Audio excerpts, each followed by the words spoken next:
or no deal, Mr. Prime Minister? Deal or no deal? That's the voice of CBC's Katie Simpson.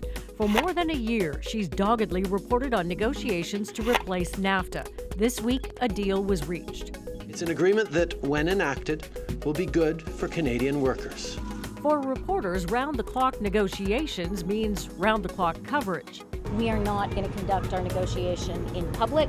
So how does a reporter get the inside story when no one wants to talk publicly? We have breaking news, Rosemary. A senior source with direct knowledge of the situation. Oh, hold on. Here comes Jared Kushner. I'm just going to step out of the way. We're going to get a shot. Maybe he'll say hello to us. Hold on one second. Mr. Kushner, we're live on TV in Canada. How things are going?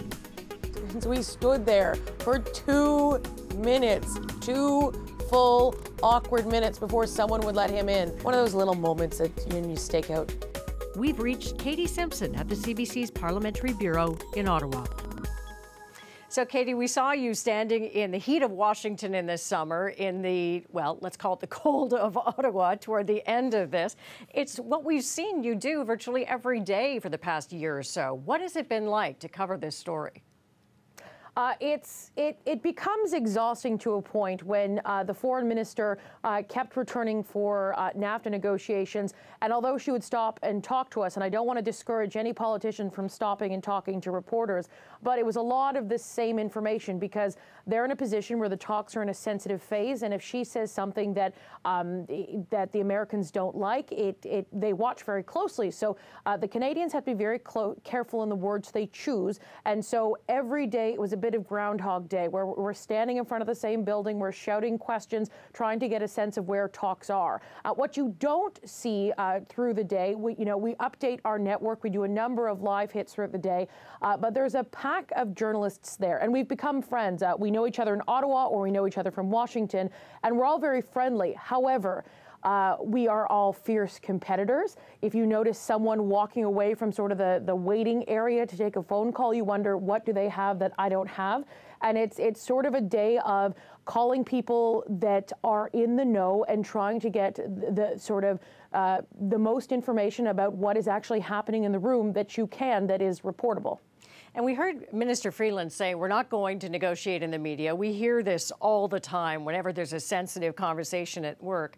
But journalists are trying to get the information. So how do you manage that when you finally get a piece, something, some detail, but you also have to worry that they intentionally gave it to you, that this is about spin? How do you manage that? Well, it's about multiple sources, and it's trying to find out what is the most accurate description of what is actually happening in that room. And one thing when you cover politics in Ottawa is, when you talk to a politician or when you talk to someone who is in the know behind the scenes, they're not just volunteering you information from the good of their heart. You have to understand that, is it in their benefit to get a certain narrative out to the public? And you always have to have that in mind. I have to ask you about the day in which Jared Kushner is going up to get into the building. He rings the bell. No one comes for him, but you come for him and you start asking him questions. Now, as a journalist, you might have 20, 30 seconds in a moment like that to shout out a question, and we've heard you do it. But, you come in your head prepared with maybe 2, 3 questions. You guys end up standing there for the world's most awkward 2 minutes. What was going through your mind as you were trying to ask him ever more creative ways what's going on? Well, actually, it was so awkward that one of my colleagues who works for a competitor stopped recording on his iPhone because it was just so awkward and uncomfortable. The thing is, I'm very conscious of what's kind of going on in the United States in terms of sometimes reporters, while they are facing extreme challenges in covering Donald Trump and the Trump administration, there's a fine line between trying to get information, and there's a fine line in reporter grandstanding. And although we had this opportunity to ask some serious questions, it was clear he wasn't going to answer. And I didn't want to look like I was standing there lecturing him. So you let the moment breathe. You let the moment happen. You ask relevant questions. You ask serious questions. Maybe you take a lighter approach in the hopes that he'll react in some way.